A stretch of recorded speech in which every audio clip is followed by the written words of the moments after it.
I think the veil is a sign that separates men and women. It is used to make women feel inferior. The truth is, you're using the veil to mask real problems in society. We have many problems in France.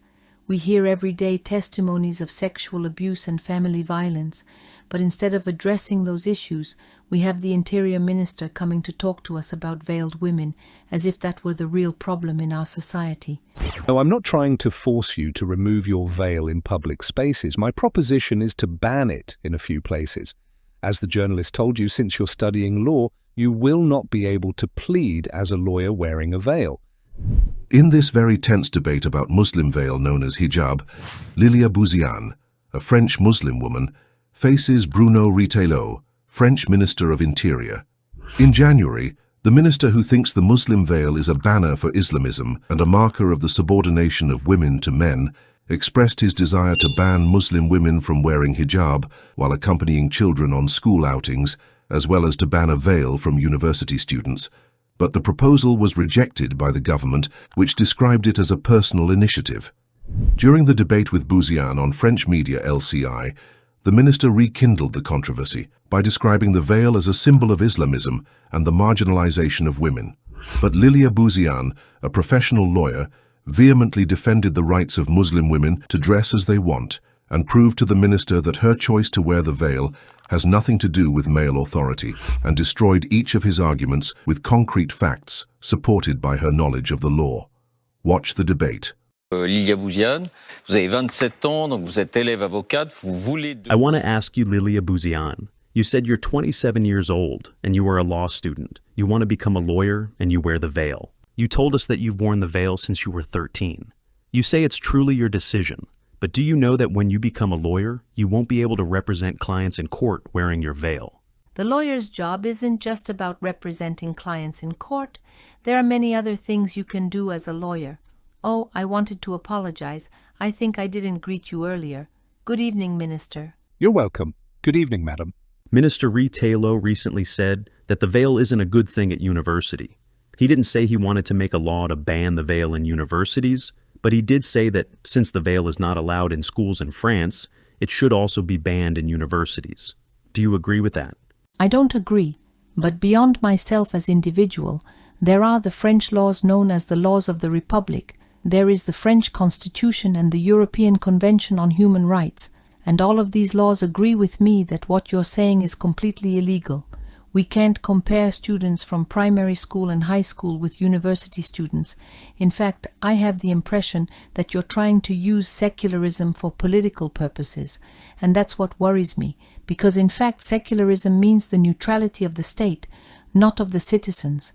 In France we have the 2004 law, which legislates within high schools. Do you contest the 2004 law? Absolutely not. When I was at high school, I used to take off my veil, and I never objected. I never caused any problems about the law, and the proof is that I will never work as a government official because I don't want to remove my veil. I mean, I really strictly respect the principle of secularism. Do you admit that the Republic has the right to protect some places, particularly in schools, where since 2004 students have not been able to wear a veil or any other religious symbol? Do you agree with that? I admit it because it has been made into a law, but... Do you admit it or do you regret it? I admit it, but they didn't allow me to give my legal opinion before establishing that law, and I know there are many professionals of law who say that in terms of secularism, that law has no sense. Oh yes, those are some law professors who say that the 2004 law doesn't respect secularism, but they're wrong. Okay, so you think you're right when you propose to ban the veil from university? No, but I'll explain. You're right. There are obstacles to ban the veil at university. No, it's not the matter of obstacles, it's illegal. No, I'm saying there are obstacles. Sorry, did I interrupt you? Go ahead, we're just having a conversation. Okay, you said no one forced you to wear the veil, which I completely understand. However, I think the veil is a standard, especially for the Islamists.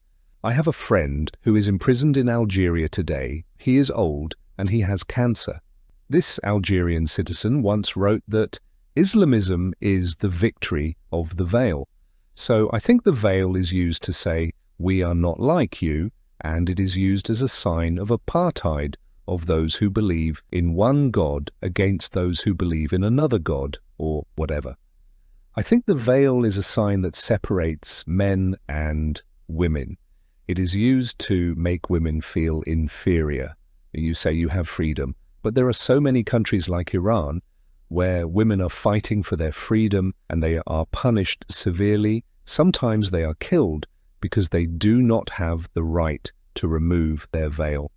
That is what shocks me. I do not intend to impose a law at university students, but this is a personal proposal about the veil at university, because I think that public schools and public universities represent the Republic. And the Republican model means that we have different beliefs, and that is important and we must live with it.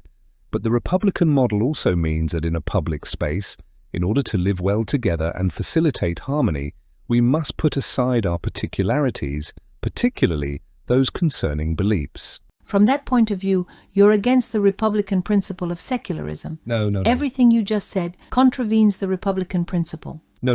The veil is a symbol of the Muslim Brotherhood. Minister, I notice you're using a lot of scary words. Islamism, the Muslim Brotherhood, etc. It's scaring. It scares me too. It's crazy. It scares me, except that to combat Islamism, I will never ban mothers who accompany their children on a school trip from wearing the veil. That's not how you fight Islamism. I'm really sorry, and what I really wanted to say is that, sir, you said it's your opinion, so it's a personal conviction to think that the veil should be banned. I understand it, and I'm not here to tell everyone who listens to me and everyone who watches me to agree with me and start wearing the veil. I understand that some people do not understand, and that's normal. Bouziane, can you tell us why you wear it? Exactly, that's what I wanted to explain. It's a spiritual choice, and no matter how much I explain it to you, you won't understand. Okay, try it anyway. No, I don't have to justify my choice. It's not justification. Yes, it is, when people ask me to explain why I wear like this. No, I'm not trying to force you to remove your veil in public spaces. My proposition is to ban it in a few places. As the journalist told you, since you're studying law, you will not be able to plead as a lawyer wearing a veil. That clearly means that in our republic, we're trying to preserve certain places. For example, I would like to see major sporting competitions banned from wearing headscarves.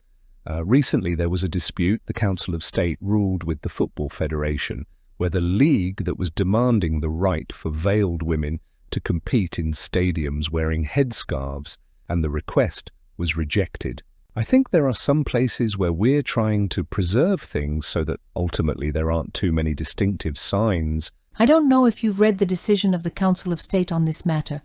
It was not the question of place, as you are saying. That's not what justified the decision of the Council. Those young girls who wanted to have the right to wear the veil, their request was rejected because they play as public service employees. That's the only reason they were banned from wearing the veil during competitions. It has nothing to do with the preservation of places. But I see that we're getting a bit off topic, because I really wanted to focus on wearing the veil at university and on mothers who accompany their children on school trips. I'd like to understand, because you're talking about threats and you've repeated words that are frightening and arouse a lot of emotion. You use terms that are frightening while the subject concerns peaceful young women studying at university who want to integrate into society, who can emancipate themselves through education, who can actually be very useful for the country. Of course. And I'm myself a proof of that, because when I went to university, if the veil was banned at the time, I would have stopped. So, as a French woman, I would have been deprived of the opportunity to continue my studies and become what I want to become. But you still went to high school. Sorry? I mean, you went to high school and you took off your veil. Yes. In fact, the basis of the 2004 law was to protect children who are minors, who are not able to decide by themselves because they would be likely influenced by those around them. What does that have to do with a university student? It's time you should stop treating Muslims as children. You must understand that these women make their own decisions and that there aren't men behind them forcing them to wear the veil. I told you that my father did not agree with me wearing the veil, but I did it. I have no brother. I am not married, and I have no male entourage who forces me to wear the veil. It is my choice. I'm not arguing you're right. I simply know that there's a political Islamism that tries to impose some codes on women. Listen to me carefully. I'm not telling you that women who wear the veil are Islamists. I'm simply telling you that all Islamists, all of them, want women to wear the veil. It's Islam that wants women to wear the veil. No, many Muslim scholars disagree with that. Of course, no one is forced to believe. You know well that the Islamic veil is a choice that is more political than religious. And we're in France. But do you really think that at 13 years old I made a political choice? And how does my life reflect a political will? What are you trying to say? I'm talking about a general rule. We are on a Republican model which is very demanding, which wants us not to bear belief symbols in spaces which are Republican spaces. These spaces must be protected. I don't understand why you're talking about the Republican model according to which religion must be erased. That's not at all what the Republic means. In secularism, we all enjoy religious freedom, and certainly this freedom can be restricted, as indicated by Article 9 of the European Convention on Human Rights. But this can be done under certain conditions such as public safety, public health, public morality, etc. But when it comes to female university students or veiled mothers accompanying their children, I don't see where the problem is, because these women don't bother anyone. If today all you are proposing is to fight Islamism by banning these poor women from wearing the veil, that's worrying. It's worrying if this is your policy today. Because this has been repeated in France for almost 10 years, and we can clearly see that there's a legislative blockage, because it's not in line with secularism. But the truth is, you're using the veil to mask real problems in society. We have many problems in France. We hear every day testimonies of sexual abuse and family violence, but instead of addressing those issues, we have the Interior Minister coming to talk to us about veiled women, as if that were the real problem in our society. We have never heard a single French citizen complaining about the veil, and it has never been proven that the veil contributes to Islamism, or that these mothers who accompanied their children on school trips were doing something disturbing the public order.